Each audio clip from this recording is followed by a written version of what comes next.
students. Myself Alisha Altaf Sayed. I am a second year MBBS student at St. JSMC and KM Hospital.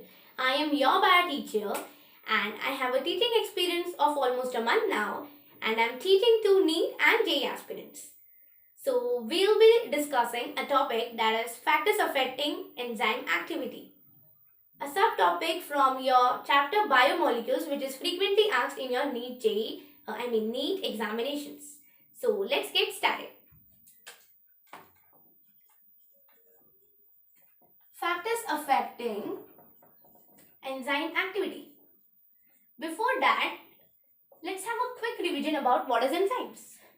Enzymes are biocatalysts. That means a catalyst.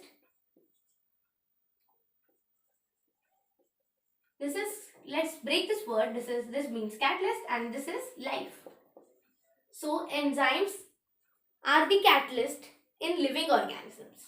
That means enzymes are molecules that hastens the metabolic reactions occurring in living organisms. Okay, a very short recap of enzyme which we had just seen.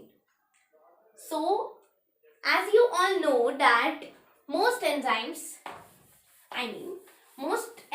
are proteins, right? With the exception of ribozyme. So, the factors affecting enzyme activity are actually the factors that affect the tertiary nature of protein. The tertiary structure of protein. Why this is so? Because as I said, most enzymes are proteinaceous, and that too they have a tertiary structure of proteins, or like minimum is tertiary and they can also have quaternary structures. Okay, so why this is so?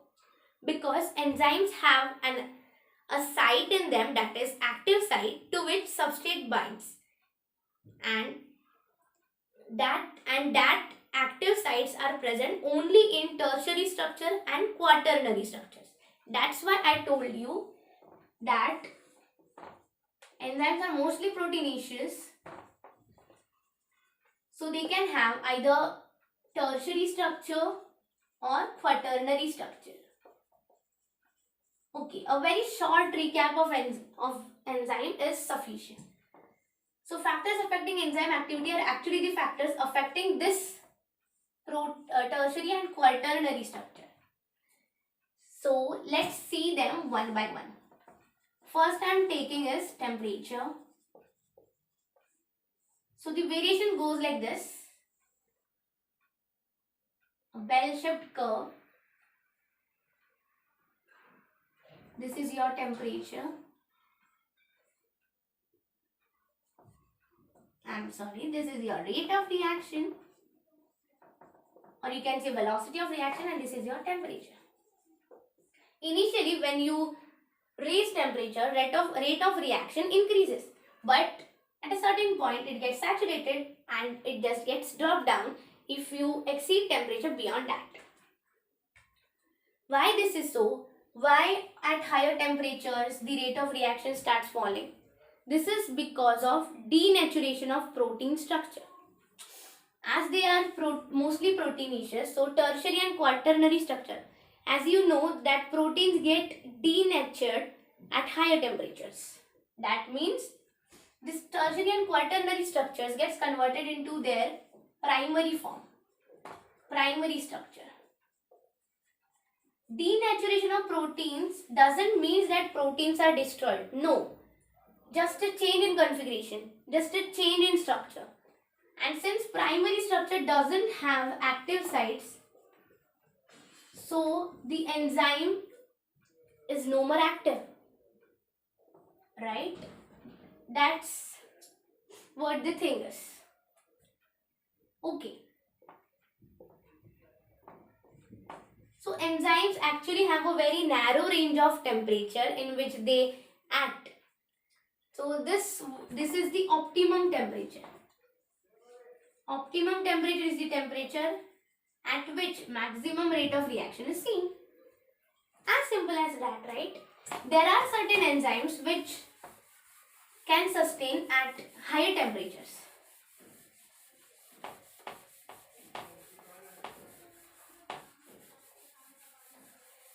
certain bacteria having those enzymes, like thermobacters.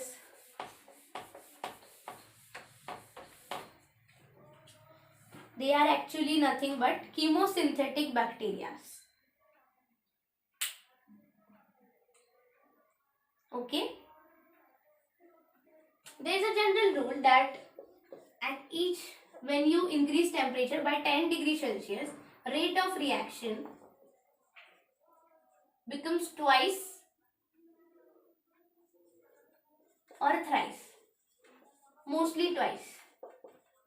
This is nothing but Q10, which you could have learned this in your chemical kinetics in chemistry. Okay, so let's move forward with, this was second, this is third, with pH.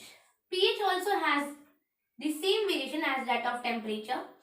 So this is rate of reaction.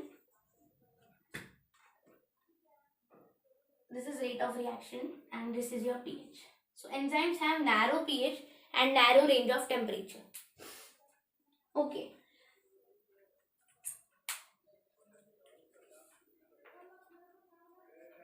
Like you know that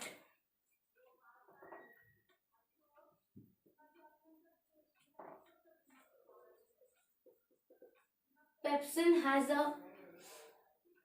its favorable pH or optimum pH at 1.6.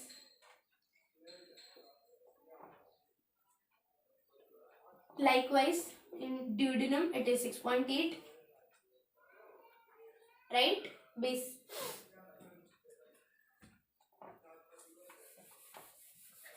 These are optimum pH for particular enzyme. So the optimum temperature or the optimum pH differs for a particular set of enzyme. Differs for various enzymes. A particular enzyme has its own particular optimum temperature and particular optimum range of pH in which it can act.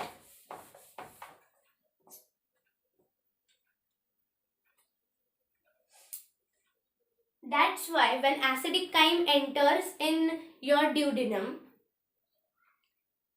bile, which is basic, has to be there so that basic conditions are created in your duodenum, or else the enzymes won't act, because the enzymes which are acting over there have optimum pH or the range of pH in which it can work in basic conditions and not in acidic conditions. Okay, a very short explanation of that thing, and let's move forward with another factor, that is substrate concentration. As you know that substrate binds with enzyme at a site that is called as active sites, and then the enzyme breaks the bond of substrate,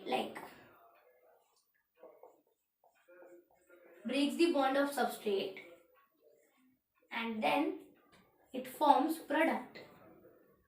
It finally releases the product. This should be like this.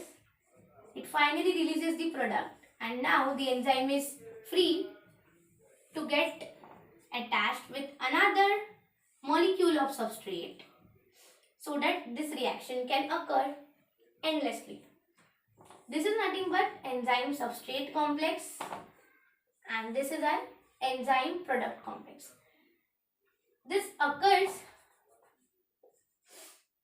exists for a very short period of time. Okay, this is velocity of reaction, and this is your substrate concentration. Let's take a good example. Let's see. Let's think that there are 10 molecules of substrate and 10 molecules of enzymes. Let's say 100 molecules of enzymes. You have got total 100 molecules of enzyme and 10 molecules of substrate at initially. Or let's say you don't have any substrate molecules as of now. So you are here, right? Because तुम्हारे पास substrate ही नहीं है तो enzyme वैसे का वैसा पड़ा है, तो 0 पे हो। नाउ चलो इसको बढ़ाते हैं सबस्ट्रेट को। तुमने सबस्ट्रेट को 0 से कर दिया 10। Okay, so you are somewhere over here. और उस टाइम पे तुम्हारे 10 एंजाइम के मॉलिक्यूल्स भी खर्च हुए इसके साथ बाइंड करने में, ठीक है। तो तुम कहीं पे यहाँ पे हो, ये पॉइंट है तुम्हारा। अब क्या किया, तुम सबस्ट्रेट का कॉन्सेंट्रेशन कंटिन्यूसली बढ़ा रहे हो, तुमने इसको कर दिया 50, तो एंजाइम मॉलिक्यूल्स भी 50 वहां पे खर्च हो रहे हैं, तो तुम्हारा रेट ऑफ रिएक्शन बढ़ रहा है धीरे धीरे, राइट। इसको तुमने कर दिया 100, तो एंजाइम मॉलिक्यूल्स भी 100 यूटिलाइज हो गए पूरे के पूरे, ठीक है। तो तुम्हारा और बढ़िया वेलोसिटी ऑफ रिएक्शन। अभी तुमने क्या किया, इसी पॉइंट पे तुमने इसको कर दिया 150। अब मुझे बताओ, क्या तुम्हारे पास और एंजाइम मॉलिक्यूल है? नहीं है, ये 100 ऑलरेडी इन 100 से जुड़े हुए हैं। तो तुम्हें क्या लगता है, क्या ये सबस्ट्रेट मॉलिक्यूल जो 50 एक्स्ट्रा बच रहे हैं वो प्रोडक्ट में कन्वर्ट होंगे उस टाइम पे? नहीं होंगे, उस टाइम पे तो नहीं होंगे। जब ये 100 मॉलिक्यूल्स इनके साथ रिएक्ट करके इनके प्रोडक्ट्स बनाए और फिर यहाँ पे फ्री हो जाए, तब जाके ये 50 जो बचे हैं सबस्ट्रेट उनका नंबर आएगा।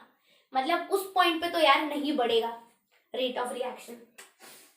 इसका मतलब अब तुम इस इंस्टेंट पे कितने भी बढ़ा लो, कितने भी सबस्ट्रेट बढ़ा लो, पर उससे कोई फायदा नहीं होगा, क्योंकि एंजाइम तुम्हारा हो चुका है सैचुरेट। एंजाइम सैचुरेट हो चुका है तो रेट ऑफ रिएक्शन अभी बढ़ेगी नहीं। तो इसके लिए ये जो ग्राफ है इट गोज लाइक दिस। इसको रब कर रही हूं मैं, ठीक है, समझो बच्चों।